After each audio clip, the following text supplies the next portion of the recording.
Niji est effectivement le fournisseur digital officiel de cet événement. On ne peut plus imaginer de nos jours un événement d'un tel rayonnement qui ne soit pas doté d'un dispositif numérique performant pour en élargir l'audience. Les médias traditionnels ne suffisent plus, il y a une importance très forte consacrée aux médias sociaux et bien évidemment au web et au mobile. L'idée, c'était véritablement de permettre au plus grand nombre d'entre nous d'avoir véritablement la course dans sa poche et de pouvoir à tout instant en avoir toutes les informations. Le siège de Niji est en Bretagne. La Bretagne est une région extrêmement marquée par la course au large, par la voile de compétition. Nous avons plus de 250 entreprises technologiques qui travaillent dans ce secteur. Ça structure pas loin de 2000 emplois, pas loin de 500 millions d'euros de chiffre d'affaires. On ne peut pas, quand on est un acteur breton du numérique, ne pas chercher à s'immiscer en quelque sorte dans ce magnifique écosystème. Et bien évidemment, le petit plus du président. À titre personnel, je suis passionné de voile. J'adore la Guadeloupe où je viens au moins une fois par an depuis 30 ans. Cette course, c'est un magnifique trait d'union entre la Bretagne et la Guadeloupe et à quelque part, mon entreprise se devait d'être de la partie.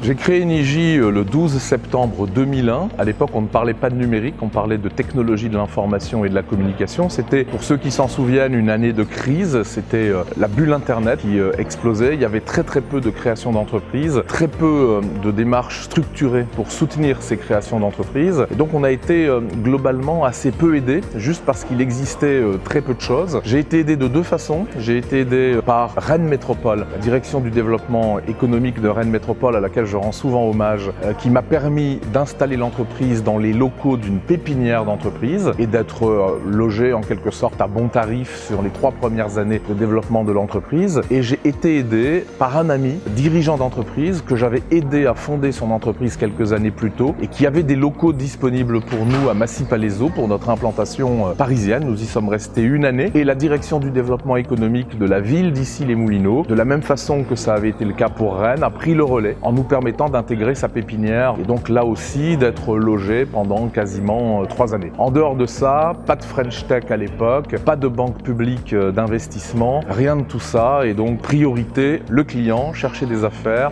chercher des contrats et ça c'est le carburant de l'entreprise et quand ça vient, le reste vient tout seul.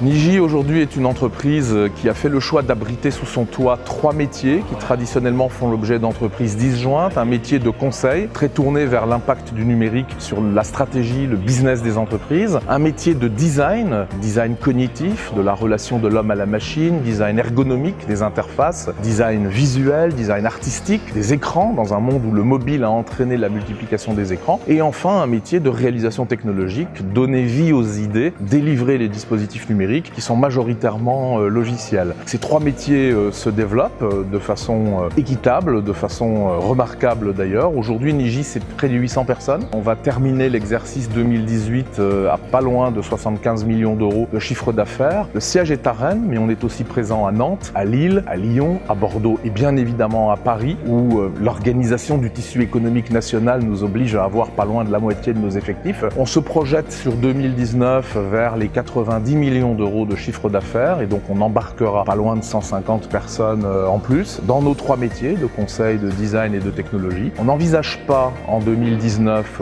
d'ouvrir un site additionnel sur le territoire national que l'on couvre déjà remarquablement bien, mais plutôt de commencer à s'intéresser à l'Asie et je vais d'ailleurs en cette fin d'année pendant 10 jours à Singapour et à Hong Kong pour décider laquelle de ces 2 villes sera potentiellement celle qui accueillera la première implantation de Niji à l'étranger. Pourquoi l'Asie ? Parce que beaucoup de nos grands clients, notamment dans le monde industriel, sont implantés sur la plaque Asie et souhaitent à quelque part que nous puissions les y accompagner. Et à travers ça, progressivement, nous pourrons prospecter des clients nouveaux dans cette géographie.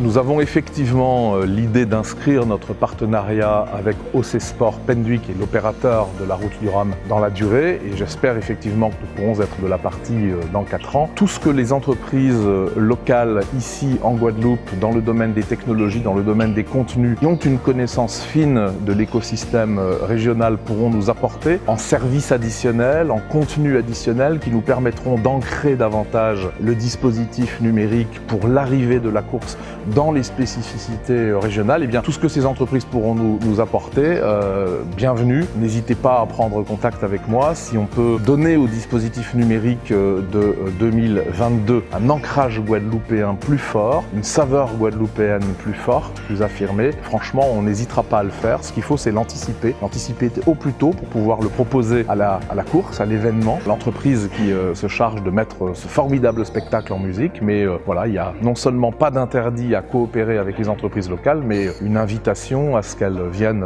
volontiers vers nous pour le faire.